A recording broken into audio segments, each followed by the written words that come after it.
생생하게 상생하며 YTN 라디오 생생경제. 안녕하세요. YTN 라디오 생생경제 김혜민입니다. 환경미화원은 특별한 전문 지식이나 기술이 필요 없다. 환경미화원이 100 몇십만 원 받는 줄 알았는데 놀랐다. 더불어민주당 소속 이동호 부산시 의원이 예산결산특별위원회에서 한 말입니다. 이 의원은 18년 동안 환경미화원으로 근무한 분의 월 급여가 542만 원이라며 18년을 근무한 공무원보다도 훨씬 많다고도 지적했습니다. 이에 대해 부산시 자체단체 노동조합 지부장 송성훈 씨는 이 의원이 지적한 급여는 2월에 지급된 성과상여금 100만 원이 합산된 금액이라며 남들 쉬는 휴일과 야간에 일한 수당, 그리고 1년에 한 번 지급되는 성과급과 세금, 국민연금을 제외하면 월 실지급액은 400만 원 전후다라고 반박했습니다. 그러면서 30년을 길에서 한평생 주 6일 밤낮 주말도 없이 힘든 삶을 사시는 환경미화원들이 세금을 축내는 이기적인 집단으로 보이냐라고 물었는데요. 그러게요. 국민들이 세금 축내는 이기적인 집단이라고 비판하는 사람들은 따로 있는데 말입니다. 2019년 4월 4일 YTN 라디오 생생경제 지금 시작합니다. 쉬운 경제, 살아있는 경제, 우리 집 경제 이야기, YTN 라디오 생생경제.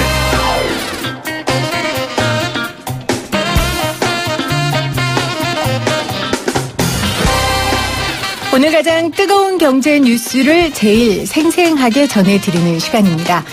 IT 강국 대한민국이 세계 최초 5G 서비스를 어제 오후 11시 기습 개통했습니다. 왜 기습 개통했냐? 미국 통신사 버라이즌이 우리나라 통신사가 개통하기로 예정한 날보다 앞서 개통한다는 소식을 듣고 세계 최초 타이틀을 사수하기 위해 기습 개통한 겁니다. 5G 시대 어떤 세상이 열어질까요? 그리고 얼마에 이 서비스를 어떻게 이용할 수 있을까요? 신동형 알서포트 전략기획팀장 나오셨어요. 안녕하세요, 팀장님. 네, 안녕하십니까. 알서포트 신동형입니다. 알서포트는 무슨 일을 하는 곳입니까? 네, 알서포트는 네. 원격 지원 혹은 제어 시장에서 한국하고 일본에서 1등이고요. 아시아 네. 아시아 전체 글로벌 5인 그런 회사입니다. 네, 아주 전문적으로 오늘 설명을 해주실 것 같은데 네. 그 기습 개통을 해서 1등을 사수했다고 제가 이야기를 했어요. 근데 이게 아직 1등인지 아닌지 모른다면서요? 네, 그렇습니다. 그 버라이즌은 애초에 오는 11일 날 5G 서비스를 상용화할 예정이었지만 네네. 한국의 5일 상용화 계획에 따라서 일정을 하루 전인 4일에 갑자기 앞당겼습니다. 아. 네, 업계 동향 보고로 이런 움직임을 감지한 정부와 국내이동통신사업자들은 3일 날 버라이즌보다 앞서 5G를 서비스하기로 결정했는데요. 그러니까 미국이 하기로 했다는 얘기를 듣고 네. 한국이 갑자기 네. 날을 바꾼 거군요. 네.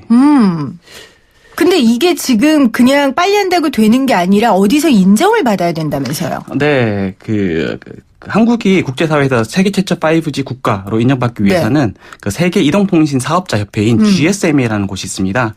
그곳에서 한국과 미국 중 어디를 그 세계 최초 5G 국가로 인정할지는 네. 아직 미지수입니다. 팀장님이 보시기에는 저희가 인정받을 것 같습니까? 이 부분은 조금 뒤에 이제 좀 더 말씀드릴 수 있는데요. 이게 네. 양국 간에 약간 이슈가 있는 것도 같아요. 아, 그래요? 네. 그러면 뒤에 좀 설명을 해 주세요. 네. 내일부터 이제 5G 서비스가 본격적으로 시작이 되는 건데요. 전 세계의 이동통신 기술이 4G에서 5G로 넘어간다. 이게 어떻게 무엇이 바뀌느냐라고 정말 한마디로 딱 듣고 싶은 욕심이 듭니다. 어떻게 바뀝니까? 바뀌는 거는 네. 기본적으로 아시는 속도가 빨라지는 부분도 있겠지만 네. 가장 많이 바뀌는 것이고 시간이 좀 걸리겠지만 IoT라고 하는 사물 인터넷이 이동통신망으로 가능하게 됩니다. 예전에는 네. 전용망으로 가능했지만 이 부분이 예전에 생각했던 부분들이 그러니까 이동통신망으로 가능해진다는 부분이 가장 큰 차이점입니다. 가능해지면 뭐가 구현될 수 있는데요? 뭐가 구현되는 게 뭐 예를 들면 지금 나오고 있는 그 뭐 자율주행차나 아니면 네. 드론으로 감시하는 부분이나 아니면 뭐 등등 그 센서로 해서 여러 가지 그러니까 물체들을 그러니까 측정하고 그리고 네. 그러니까 원격으로 컨트롤할 수 있는 그런 부분들이 가능해질 것 같습니다. 그러니까 단순히 빨라지는 것만이 아니라 네. 5G 시대가 되면서 새로운 기술들 우리가 네. 전혀 몰랐던 상상할 수 없었던 기술들이 열어지는 시대다. 네, 사실상 이 부분들은 TV 광고에서 이동통신 사업자들이 많이 보여지는 부분이어서 그 부분들이 실질적으로 가능해진다라고 생각하시면 될 것 같습니다. 그런 겁니까? 안경 끼고 있으면 야구장 가서 꼭 응원하는 네. 것 같을 수 있고, 네. 이런 기술들? 네, 그런 부분들은 VR, 그러니까 증강현실, 가상현실이라고 하면서요. 네. 그거는 사실상 빨라지는 것 뿐이고요. 그 네. 다음에 로봇이나 로봇이 돌아다니면서 사람 대신 일을 한다거나 그런 부분들이 향후에는 가능해질 것 같습니다. 네. 전문가로서 우리나라가 5G 기술이 1등이다, 선두다, 이 말이 맞는 거라고 동의하시나요? 네, 1등이다라는 부분은 사실상 이제 국가적인 차원, 회사적인 차원에서 이슈가 되는데요. 이 부분은 조금 더 말씀드리려고 했었던 부분이 사실상 어제 4월 3일 날 우리나라가 세계 최초로 제일 중요한 게 세계 최초로 일반 소비자용 모바일 5G 서비스가 최초입니다. 사실상 이슈가 그리고 그런 부분들은 글로벌리 원래 2019년, 2020년 동안에 2020년 당안에 글로벌 리딩 업체들은 다 이제 거기 런칭하게 돼 있고요. 네, 5G 서비스에도 아까 말씀드렸던 일반 소비자용 모바일 5G 서비스가 아닌 고정 무선 접속 방식이라는 부분도 있어요. 이거는 사실상 고정된 사무실 그리고 집에서 5G를 사용할 수 있는 부분인데 이게 사실상 1등을 하려고 했던 버라이즌이 2018년도 10월 달에 출시를 했어요. 이미요? 예, 근데 그건 한국은 2018년도 12월 달에 출시를 했는 걸로 알려져 있어요. 네. 그렇게 봤을 때는 버라이즌은 그러니까 유선 방식, 그리고 무선 방식 모든 걸 포괄해서 1등을 하려고 했는데. 그렇군요. 예, 우리가 하는 바람에 이제 이런 부분들이 약간 이슈가 될 수도 있을 것 같아요. 그러니까 버라이즌은 유선 통신으로서는 세계 최초 1위를 한 거고. 예. 우리나라는 이제 무선에 있어서 5G 상용화에 1등을 한 거다. 네, 그렇게 쉽게 보시면 될 것 같은데요. 요 두 가지를 다 버라이즌이 1등으로 하려고 했는데 우리가 앞서 말씀드린 것처럼 우리 정부하고 업계가 먼저 캐치를 하고 기습적으로 일반 사용자용 모바일 5G를 세계 최초로 런칭을 하게 된 것 같습니다. 그렇군요. 전 세계적인 해외 이동통신 사업자들이 있잖아요. 네. 하웨이도 그렇고 다른 나라들은 어떻습니까? 이 해외 5G 기술, 일본이나 중국. 네. 사실상 해외 5G 기술이라고 하는 건 이동통신 사업자들이 그러니까 삼성전자, 화웨이, 에릭슨 등등 통신 장비 업체 들을 가져와서 국가적 이벤트나 아니면 안정화 이슈에 따라 가지고 순차적으로 출시하는 거여서 그다지 큰 차이점은 없지만 그걸 누구보다 빨리 출시해서 안정화시켰다는 게 포인트일 것 같아요. 그렇죠. 사실 되게 재밌는 부분이 이슈가 됐는 게 미국에서 트럼프 대통령이 2018년 10월 달에 5G 패스트 플랜이라고 하면서 미국이 1등이라라고 이슈를 제기했었고요. 그래서 이제 버라이즌이 1등을 하기 위해서 이렇게 달려온 부분인 것 같습니다. 예. 그러니까 기술의 수준은 전 세계적으로 비슷하지만 이걸 얼마나 빨리 상용화시키고 대중화시킬 수 있느냐가 관건이에요. 네, 맞아요. 자, 그러면 우리나라가 또 국토도 좁고 IT망이 잘 돼 있기 때문에 아마 상용화하고 대중화하는데 또 우리나라 사람들이 이런 데 빠르지 않습니까? 네, 맞아요. 굉장히 유리한 지점에 있는 것 같은데 이 5G는 일단 지금 제 휴대폰으로는 못 쓰는 거죠. 이 5G 서비스가 가능한 스마트폰을 사야 되는 거죠? 네, 그렇습니다. 가장 쉽게는 십자 나사나 십자 드라이버를 하는 것처럼 5G 서비스를 이용하려면 5G 스마트폰을 사용해야 됩니다. 그렇군요. 그러면 이제 5G 서비스가 가능한 새로운 스마트폰들이 쏟아져 나올 텐데 어떤 제품들이 있습니까? 어떤 제품, 지금 현재 삼성, LG 등등 여러 가지 회사에서 제공을 하고 있는데요.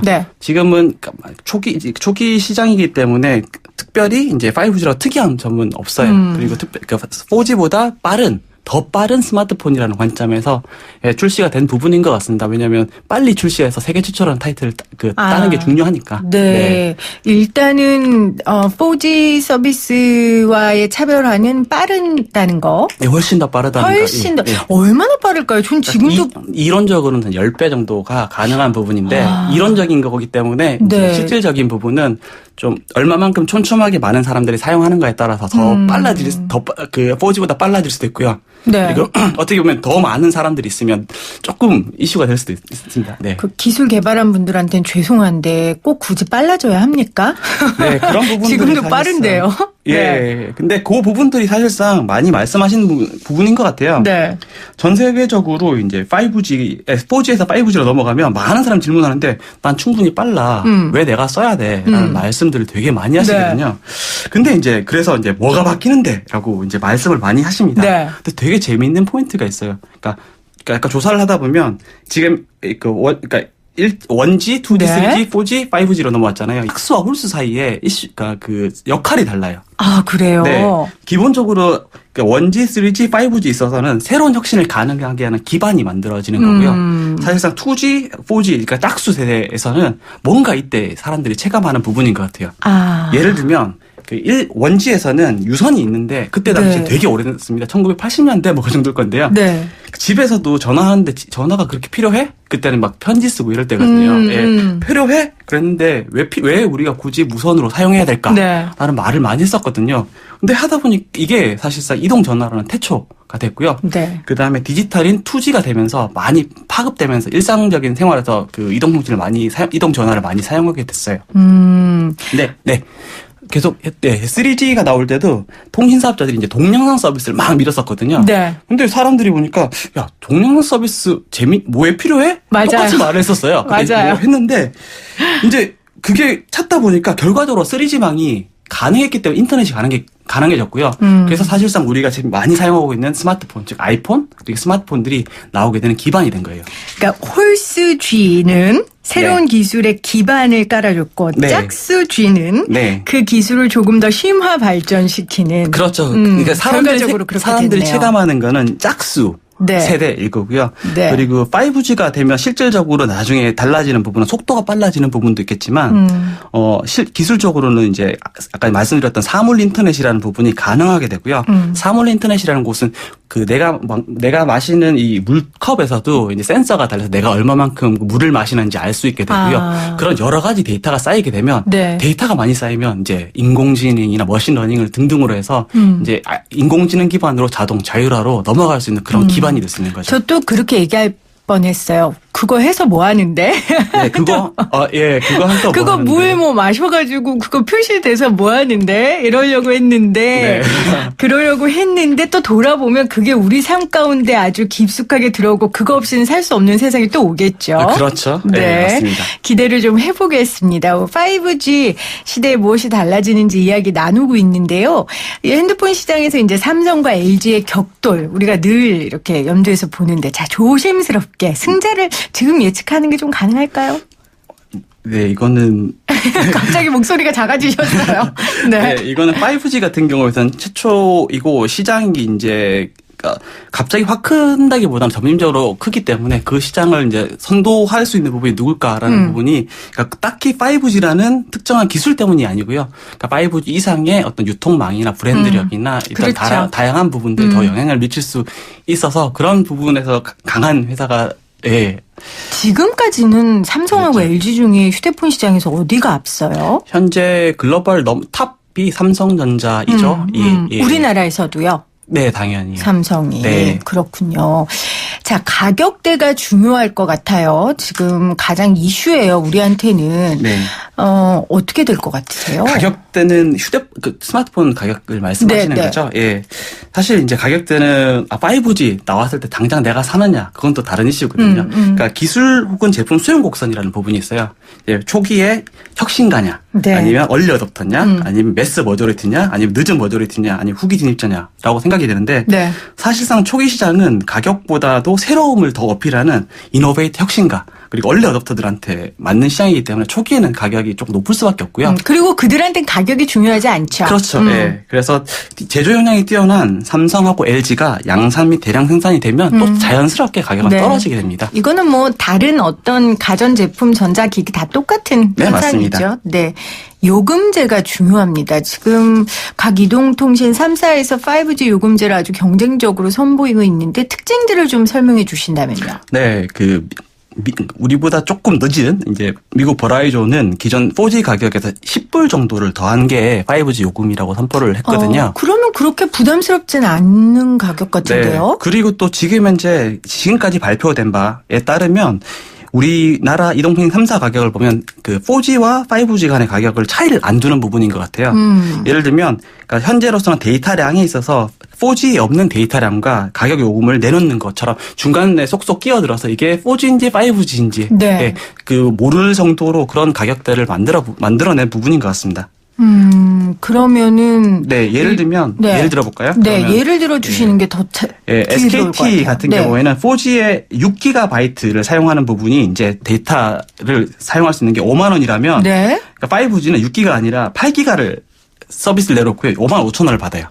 그리고 KT는 그 4G에서 10GB면 6만 9천 원인데 5G에서 8기가 약간 기가수를 그러니까 이 데이터 용량을 줄였죠. 그럼 네. 5만 5천 원. 네. 그래서 이게 사실 그리고 LG U 플러스는 4G를 그러니까 6.6GB면 5만 9천 원. 근데 5G 9기가면 5만 5천 원. 그러니까 LG는 약간 싸게 했는 부분인데요. 네. 이런 부분들이 사실상 보면 미국은 5G를 가격적으로 차별화를 둔 거고요. 한국은 사실상 4G랑 5G랑 차별을 안 둔 가격대라고 보시면 될 것 같습니다. 이유가 있을까요?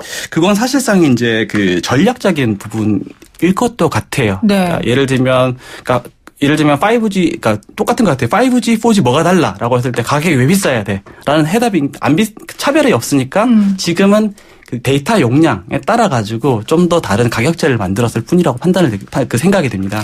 근데 우리가 기본적으로 이렇잖아요. 투자한 금액이 있으면 그만큼 소비자 가격으로 들어가는 거잖아요.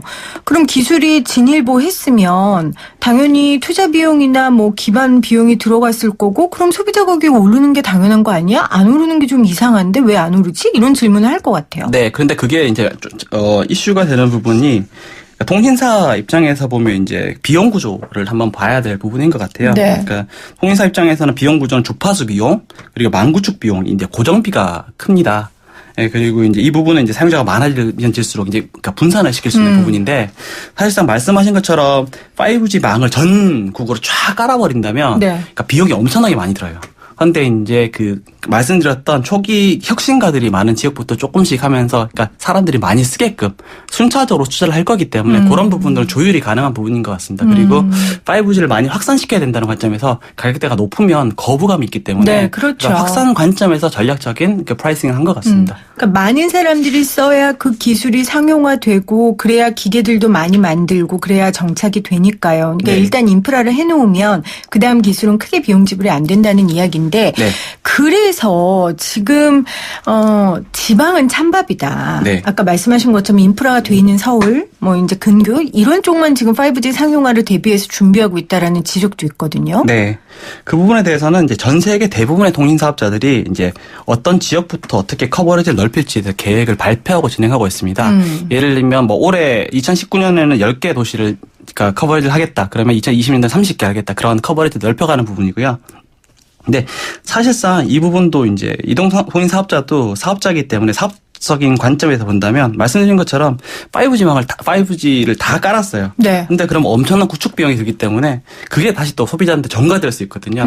그러면 가격이 비싼데 내가 왜 써야 돼? 그러면 5G를 그러니까 흡수하는 많이 사용하는 관점에서 네. 사용자들이 이제 그 악순환이 돌 수 있는 부분이 있기 때문에 그런 관점에서 그러니까 본다면 그러니까 순차적으로 투자를 해 나가고 이렇게 확대시켜 나가는 게 더 맞을 것 같아요. 지금 피부에 가장 빨리 와닿을 수 있는 우리가 뭐 속도나 휴대폰 가격 요금제 이런 이야기를 좀 나눠봤습니다.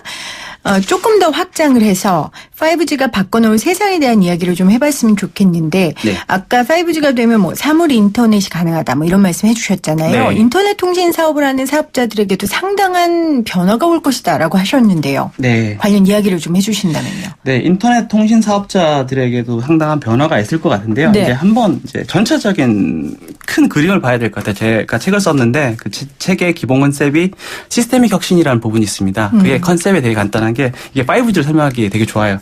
예를 들면 포르쉐 같은 스포츠카도 사하라 사막에 있으면 그냥 고철덩어리잖아요. 근데 그게 잘 구르려면 그 제성능을 내려면 그 아우토반 같은 고속도로 그리고 네. 중간에 기름 걱정 안 할 수 있는 주유소 그리고 기름들이 있어야 되거든요. 사실상 그렇게 봤을 때는 5G는 고속도로예요. 그 고속도로가 뚫리고 나면 네. 그 다음에서는 뭐 티코도 나올 수 있겠지만 고속도로가 좋으면 그 다음부터 포르쉐 등등 슈퍼카들도 돌아다닐 수 있기 때문에 말씀드렸던 5G가 깔리게 되면 그 다음부터는 이제 그 사물 인터넷, 로봇, 무인 자동차 등 우리가 TV 광고에서 보는 많은 것들이 네. 가능해지는 부분일 것 같아요. 그래서 그런 고속도로를 까는 이동통신 사업자들 입장에서 보면 먼저 남들보다 먼저 어디 어떻게 깔 수 있는지를 알기 때문에 그리고 사용량을 사용 데이터를 알기 때문에 여러 가지 부분으로 확산할 수 있는 그런 그 이벤트가 될 수 있을 것 같아요. 네. 그러니까 새로운 세상으로 들어가는 고속도로가 5G라고 그렇죠. 생각하면 되겠네요. 네. 팀장님은 그러면 이 5G 시대가 되면 어떤 걸 제일 실현해 보고 싶으세요? 개인적으로. 개인적으로요? 네. 저는 5G가 되면 제일 실현해보고 싶은 게 갑자기 물어보니까. 저는 그거요. 네. 제가 좋아하는 연예인을 뭐 옆에 있는 것처럼 느껴질 수 있게 하는 뭐 그런 게 있다면서요. 그게 가상현실이 있는데 네. 사실 보면 나중에는 로봇이 돼서 그 연예인의 얼굴을 그러니까 본따서 옆에서 놀아주는 것도 생기겠죠. 저는 그거 해보고 싶어요. 네, 그렇군요. 여러분들은 뭐 해보고 싶을지 궁금해지네요. 자, 마지막으로 이 5G 시대가 이제 오면 기업들이 많은 영향을 받을 것이다. 특히 5대 기업이 영향을 받을 것이다. 라고 팀장님께서 분석을 하셨는데요. 이게 네. 어떤 분석일까요? 네, 그 5대 그룹을 이제 전체적으로 하나하나 찍히는 라디오 방송에 좀 그럴 것 같고요. 네. 예를 들면. 우리나라 5대 기업 말씀하시는 네, 그렇죠. 거예요? 예, 네. 우리나라 5대 기업을 분석을 해서 말씀을 드렸는데 그 전반적인 부분을 한번 말씀드릴게요. 첫째, 그 5G라는 고속도로가 깔리게 되면 우선 이제 고속도로가 말씀드린 것처럼 이동통신 사업자들이 이제 새롭게 네. 농축산 부분, 뭐 자동차, 에너지, 공공안전, 금융, 헬스케어, 제조업, 미디어 등 여러 가지 부분으로 확산될 수 있는 부분이, 그러니까 주도권을 다시 잡을 수 있는 기반이 생겨요. 예를 들면 그 말씀드렸던 것처럼 먼저 어디에 어떤 고속도로가 깔리고 어떻게 네. 사용하는지 알기 때문에 사업으로 나갈 수 있고요. 현대 이슈는 뭐 지금은 구글이나 이런 부분들이 다 플랫폼 OS 플랫폼 사업자들이 가지고 있다고 하는데 통신 사업자들이 다시 이제 주도권을 한번 잡아볼까 할 수 있는 그 생각을 할 수 있는데 이 부분은 사실상 통신 사업자들의 그 DNA 그리고 사업 역량에 따라서 네. 그 성공 여부는 달려 있을 수 있는 것 같고요. 그리고 우리나라가 반도체가 되게 강하잖아요. 그렇죠. 네, 이제 말씀드린 것처럼 그 많은 그 하드웨어 기기들이 데이터를 만들어서 유통시켜요. 그럼 결국 저장을 해야 되거든요. 그렇죠. 그럼 저장은 어디에 할까요?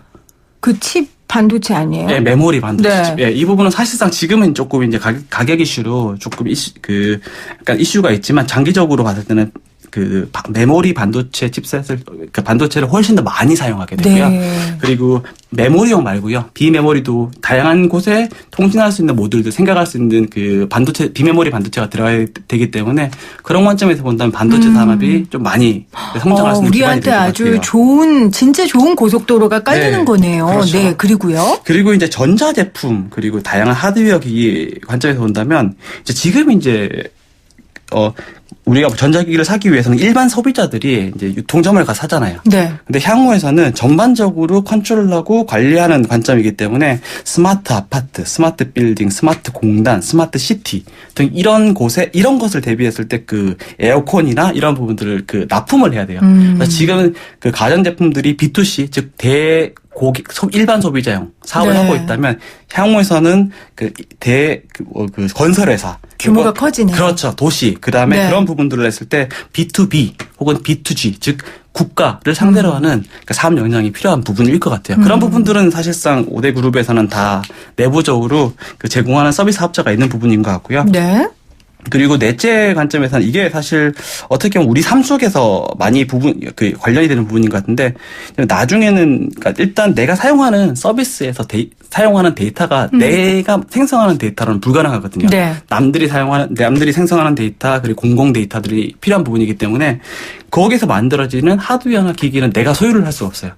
그럼 어떻게 해야 되겠죠? 빌려야죠. 공유해야겠죠. 그렇죠. 그렇기 때문에 이제 그런 부분들이 일상화되면서 그 공유, 자동차, 그리고 공유, 일반 물품들 이렇게 되면서 사람들이 공유에 대한 부분이 많이 생각이 될 부분인 것 같아요. 특히 네. 기능에 집중하면서 쓰는 만큼 돈 내고 하는 부분들이 훨씬 더 많이 확대되는 부분이 예상이 됩니다. 네.